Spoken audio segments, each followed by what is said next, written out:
Good morning and welcome to today's Smart Business Strategies podcast. I am Anna Wilds, the franchise economist, and I am delighted that you're here today. I have a special guest, a franchise attorney, and not just any old franchise attorney. This is Kit Higgs, exceptional franchise attorney with Kit Franchise Law. Kit, welcome to the show. Thank you very much. I'm honored to be here. All right, well, start us off and tell us a little bit about you and how you got into franchise law, and then was a franchisor and ran a brand. Yes. So a real quick nutshell here. I started off in 2012. I was a prosecutor in child abuse, and a buddy called me up and said, "Hey, I want to hire you to be our lawyer in franchising." And I said, "Boy, I know nothing about franchise law." So originally rejected that opportunity, but I looked more into it, talked to a friend's father as a mentor, and he said, franchise law is one of those areas where you really need to get your hands dirty to understand it. And, law schools rarely teach the subject. So Right. You've got to go and really just get involved. And that's what I decided to do. So I started off working for St. Gregory Development Group, if you know of them, and was making sure the salespeople were following the FTC rules and regulations on franchise sales. Where I really learned franchise law, though, was one of the partners said, let's find a void in the marketplace and fill it with franchising. And at the time, it was indoor cycling. So we created this brand called Cycle Bar. And so my first responsibility as their general counsel was to write the franchise disclosure document in the franchise agreement. The same documents I'm going to review for your clients, I actually had to write and then implement the terms. And so I got tons of experience working for Cycle Bar. And then before Cycle Bar merged with another brand and went public, I decided I was going to launch my own firm, helping franchisors and franchisees in all aspects. And then a couple of years ago, I've dedicated myself solely just to doing FDD reviews. So I've done hundreds of them since that time. Well, Kit, you have just a rare combination of experience, not just the legal side, but the operational side. I mean, you ran a franchise and then had to implement the terms of the FDD and the franchise agreement. So Yes. You're just a tremendous resource, and I'm delighted to have you on the show. All right, so why should, help the audience understand, why should a franchise candidate have legal review of the FDD, the franchise disclosure document, and the franchise agreement? Quite simply, you've got to understand your legal obligations before you sign the document. You've got to understand what's in there. Otherwise, you're signing blindly. And after you signed is not the time to try to go back and undo or negotiate. You just can't do that. You've got to make sure you understand everything that you're signing up for. And that's what I do. I go through the documents cover to cover with you and ensure that you understand every aspect of it before you sign. That's critical. I agree. And something that I want your help with is this. When should a franchise candidate have legal review? Before or after what they call the discovery day or meet the team day? Yes, I highly recommend that they conduct the review before going to Discovery Day, 100%. Because when you go to Discovery Day, you should have all the information you need to help come up with a decision. And then you go there and you meet the team, shake hands, look them eye to eye, and ask them tough, hard-hitting questions that I've uncovered. Right. If you don't go through the review beforehand, you're still not going to know what's in the document. Right. And so when you go there, your time is not going to be best spent. You can certainly do the review after, but it's way better to do it before. Absolutely, I agree. All right. So how do you recommend a franchise candidate prepare to meet with you or any franchise attorney? Sure. Well, you really don't need to do a whole lot. You need to just make sure you've got the right document. So send me the FDD that the franchisor sent you, the most recent copy. And if they sent you a franchise agreement, send that to me as well. And I'll review everything. But you don't have to go through the documents beforehand. It's nice, of course, if you do. If you have a list of questions that you already have in your mind or have them written down, please send those to me. That always helps. But you obviously can ask me those questions during the review call, of course. All right, fantastic. Now, what would you say are the top 3 most important questions a franchise candidate should be asking about the FDD and franchise agreement? I mean, number one, by far and away, you've got to understand your legal rights and obligations. What happens if this goes sideways? Is there a liquidated damages clause? Is there an early termination fee? What do those look like? So absolutely, yeah, that's the first thing that I'm looking for when I go through the documents. Then, another issue to look at and make sure that you understand is territory.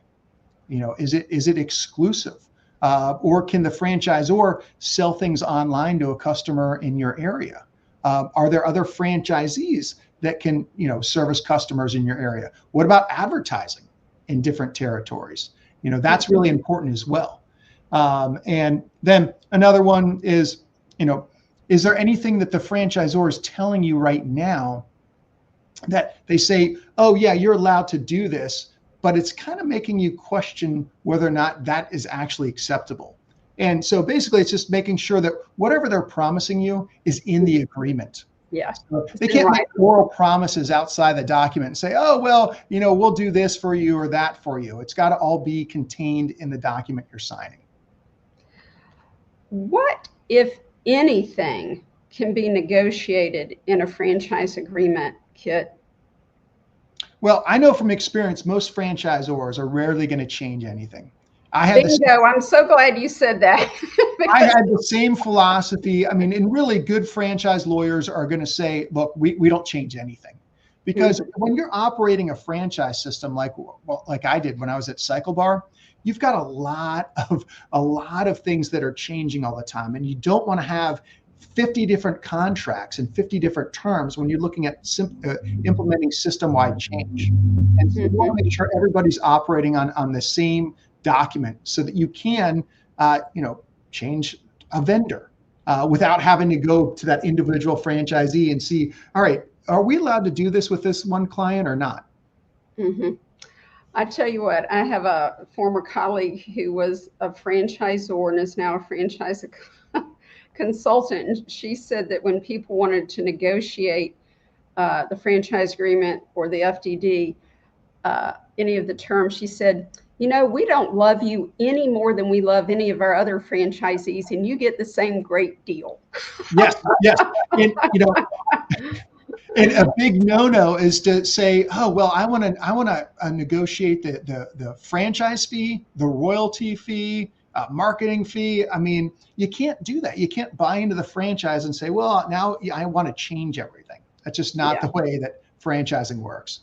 Or you get a separate deal over everyone, all the other 100 franchisees out there.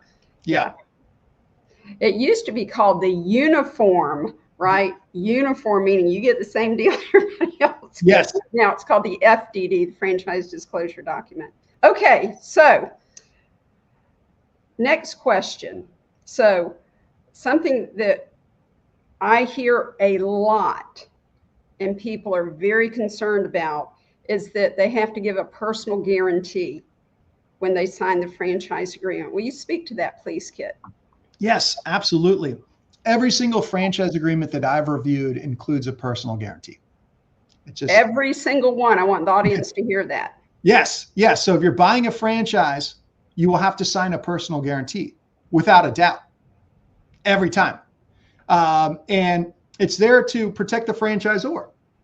I mean, that's quite simply, they've got with your guarantee, you're not only guaranteeing your financial obligations, it's really guaranteeing your non-compete, non-disclosure. It's giving teeth to that.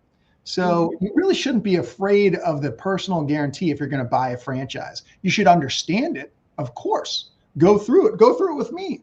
I'll answer all your questions. And your spouse too. Sometimes there's spousal liability involved. So bring your spouse involved, have them on the conversation. And I can explain everything about that. So it's really, my understanding is that it's just the franchisor's desire to make sure you're all in. Yes. That you're committed, that you're not going to walk away from this thing in 6 months and say, this is too hard.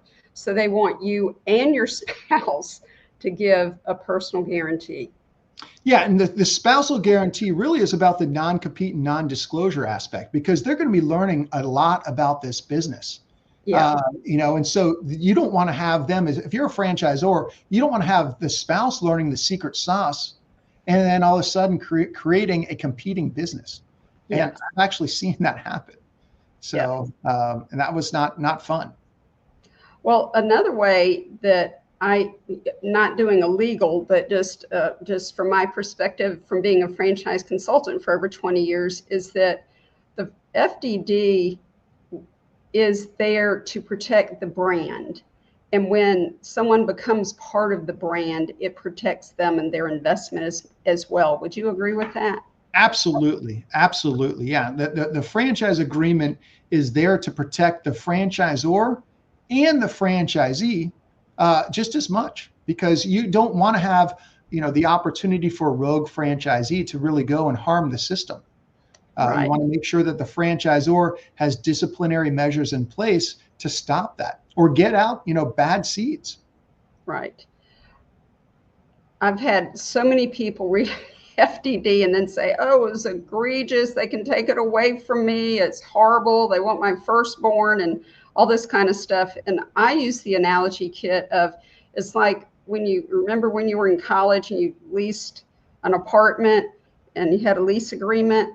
Of course, who did it favor? Well, the landlord. It was Yeah.